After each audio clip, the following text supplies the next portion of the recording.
Cabbage in both the jerky. Packed with shrimp, y'all. Loaded.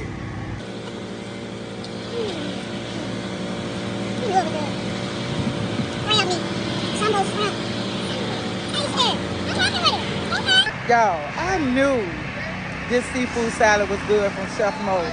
He been calling me out to taste it. I finally got here, y'all. It was so good. I got a whole container. Check it out. Ooh, what we got right here? That's jerky chicken with that cabbage and mac and cheese. Where they went.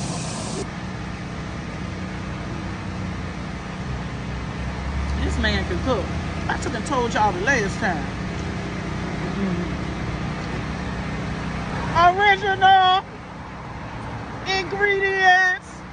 Yes. Honey. You can look at it and tell it's cooked right. Not too spicy. I ain't mad at all.